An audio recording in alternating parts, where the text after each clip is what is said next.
A silent rider buys a mother and child, unaware that she would heal his heart. I ain't sayin' nothin'. Just don't send me back. The wind tore through the barren plain, dry and merciless.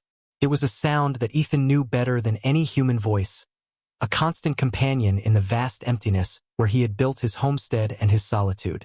For 5 years, the only conversations he held were with the biting wind, the cracking ice in the water trough, and the ghosts that occupied the corners of his small cabin. His life was a deliberate routine of hard labor, a rhythm of chopping wood and mending fences designed to exhaust the body and numb the mind. He moved with the slow, weathered deliberation of a man who had nothing left to hurry for. In the center of his main room, covered by a dusty canvas, sat a small wooden cradle, a monument to a silence deeper than the one he now lived in. He didn't know it yet, but his first true home was right in front of him, waiting in a town he had long since learned to avoid. He rode into dusty redemption only when supplies ran perilously low, his face a mask of indifference, his tired eyes seeing everything and acknowledging nothing. The town was a collection of weary buildings huddled together against the vastness, its people worn down by the same harsh elements. On this day, a stagecoach had just arrived, kicking up a cloud of ochre dust. From it emerged a woman, her shoulders slumped with a weariness that went bone deep. She clutched the hand of a small boy, who hid behind her worn skirt, and in her other hand, she held a rolled scroll like a useless prayer. Her name was Alara, and she had been promised a new life, a respectable husband. The scroll was the proof. But the man who met her was not a husband, but an owner, Jedediah Thorne, a land baron with eyes like chips of flint. He glanced at the scroll and laughed, a short, cruel bark that made her flinch. Ethan, tying his horse to the hitching post, saw it all. He saw her exhausted face, the concealed terror in her eyes, and the way her son clung to her as if she were the last solid thing on earth. A raw, familiar pain twisted in his gut. He turned away. It was not his concern. Jedediah Thorne's voice was as smooth and hard as a polished stone, a tool he used to exert his power over the weak. He explained to Alara, with a condescending patience that was more insulting than outright anger, that her contract of passage had been transferred to him. The husband she was promised didn't exist. Her debt did. She was his to assign work, to house, to control. The townsfolk who had gathered watched the scene unfold with a mixture of pity and morbid curiosity, the familiar drama of another soul trapped in redemption's web. Alara stood frozen, the biting wind whipping her thin shawl around her, exposing her threadbare dress to the frosty air. She said nothing. Her silence was not submission, but a desperate, rigid effort to hold herself together. The boy, Samuel, shivered, his small face pale. Ethan, his supplies loaded, was about to mount his horse and ride back to the quiet oblivion of his homestead. He had his back to them, but he could feel the cold cruelty of the moment. A memory flickered in his mind, sharp and unwanted. His wife, Sarah, standing on their porch, her own shoulders wrapped in a thick wool blanket against a winter chill she could never seem to shake. He froze, his hand on the saddle. He had failed to keep her warm. He had failed to keep her safe. He turned around, his movements slow, deliberate. He walked past Thorne, who gave him a wary glance, and stopped in front of Alara. He said nothing. He simply shrugged off his own heavy sheepskin coat, the one that smelled of wood smoke and leather, and placed it around her shoulders. It enveloped her, heavy and impossibly warm. She shivered violently, a tremor that came from deep within, a shock of suspicion and terror, not just from the cold. He met her wide, frightened eyes for a second. Then he turned and walked away without a backward glance. He rode out of town. Something had changed. Back at his homestead, Ethan was a man possessed. The quiet dignity in her exhausted face had breached the fortress he had built around his heart. He grabbed his axe and went to the woodpile, chopping deep into the night. The rhythmic thud of metal on would a desperate attempt to split his own guilt into manageable pieces.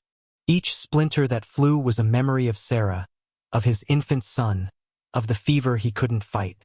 He had acted impulsively, a thing he hadn't done in years, and the gesture now haunted him. He had offered warmth to a stranger when he had let his own family grow cold. The next morning, a feeling he couldn't name drove him back to town. He found what he had dreaded. Thorne had Alara standing near the steps of the saloon, her face pale, Ethan's coat still clutched around her. He was speaking to a group of rough-looking ranchers, his words a casual auction.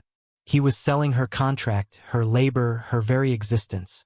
A raw, protective anger surged through Ethan, so potent it almost choked him. He dismounted and strode through the small crowd. Thorne stopped, surprised.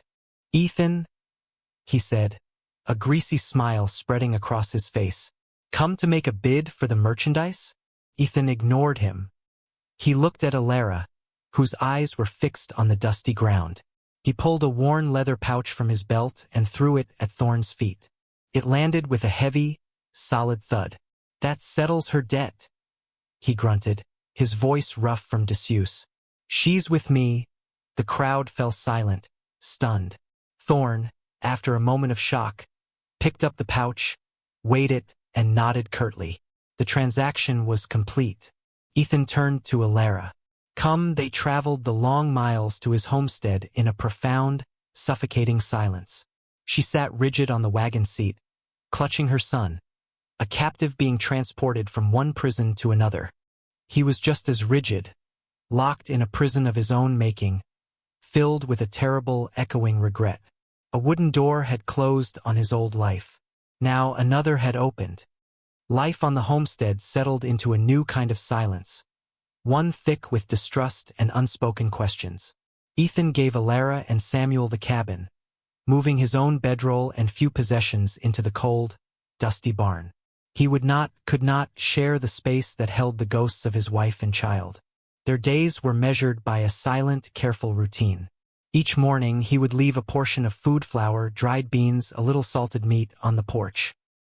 He would chop wood, mend the cracking leather of his harnesses, and work the small patch of land, his broad-shouldered form a constant, unobtrusive presence on the horizon. From the cabin window, Alara watched him. She cleaned the small space until it was spotless, cooked their meager meals on the old stove, and tended to Samuel, her movements calm and efficient. She was a survivor, alert to every sound, every shift in the wind. She expected cruelty, but all she received was distance. One afternoon, she noticed a fresh tear in the shirt he'd left hanging on a nail by the barn door. That evening, she took it, and with a needle and thread from her small bundle of belongings, she mended it with tiny, neat stitches. She folded it and left it on the porch where the food had been. The next morning, it was gone. Days later, Samuel, playing near the cabin door, found a small, crudely carved wooden horse on the step. It was smooth to the touch, its form simple but honest. He ran to his mother, his eyes wide with delight. Alara looked out at Ethan, who was digging post holes far in the field, his back to her. She clutched the small toy. A tiny, unsteady crack appeared in the wall of her fear. These small, secret interventions were the only language they shared. Quiet gestures passed back and forth across the divide of their shared solitude. He was providing for her. She was caring for his things. It was a start. The world turned white overnight. A sudden blizzard descended from the mountains, a howling vortex of snow and biting wind that erased the landscape and trapped them in the claustrophobic confines of the cabin. Ethan had been caught returning from the far pasture and had no choice but to take shelter inside, the barn having become unreachable. The air in the small room grew thick with tension, the silence broken only by the shriek of the wind and the crackling of the stove. They were two strangers, forced into an intimacy that felt both dangerous and necessary. Then Samuel began to cough, a dry, ragged sound that grew worse as the hours passed. By nightfall, he was burning with fever. Alara, her face a mask of controlled panic, crouched by his cot, bathing his forehead with a damp cloth. The sight of the boy's flushed face and labored breathing sent a spear of ice through Ethan. It was the same fever, the same helplessness. The ghost of his own son, lying in the cradle, rose before his eyes. For a moment he froze, the old guilt threatening to paralyze him. But then he looked at Alara, at the desperate strength in her dignified posture, and something inside him shifted. He would not fail again. He moved to the hearth, his actions deliberate. He rummaged through a small wooden box, pulling out dried herbs his own mother had taught him to use. He brewed a bitter tea, the earthy scent filling the cabin. He knelt beside Alara, their shoulders almost touching. "For the fever," he said, his voice a low rumble. She looked at him, her eyes trembling, and nodded. For 2 days and nights they worked together, a silent, unified team. They took turns holding Samuel, forcing sips of the tea and cool water between his lips, keeping the fire in the stove alive. The storm of the past and the storm of the present merged into one long, desperate struggle. When the blizzard finally broke, so did the fever. The first rays of a pale winter sun streamed through the window, illuminating a room where a fragile bond had been forged in the crucible of shared fear. As the snow melted and the dusty earth began to show signs of spring, a fragile sense of normalcy settled over the homestead. The silence between them was no longer one of fear, but of a growing, quiet comfort. They needed supplies, and the thought of going to town no longer filled Ethan with the same dread. This time, they rode in the wagon together, Samuel perched between them, holding his wooden horse. The air was different, charged with a tentative hope. But redemption had a long memory. As they pulled up to the general store, Jedediah Thorne emerged from the saloon, his eyes landing on them with a possessive fury. He saw Alara, her face less haunted, her posture less defeated. He saw the way Ethan stood near her, a silent protector. His public humiliation festered, and he chose this moment for his revenge. "Well, look what the thaw brought in," Thorne sneered, his voice carrying across the street. The silent rider and his bought goods. A few townsfolk stopped to watch the unfolding spectacle. Thorne directed his words at Alara, his tone dripping with contempt. "He treating you well? Or has the novelty worn off for a man who prefers the company of ghosts?" Alara flinched as if struck. She lowered her gaze, her dignity stripped away in a torrent of cruel words, and pulled Samuel closer. The boy began to cry, clinging tightly to her leg. Ethan, who had spent years cultivating an armor of indifference, felt it crack. He didn't raise his voice. He didn't make a threat. He simply stepped forward, placing himself between Alara and Thorne, a massive, solid wall of a man. The crowd grew quiet. Ethan looked directly at Thorne, his eyes conveying a cold, final warning.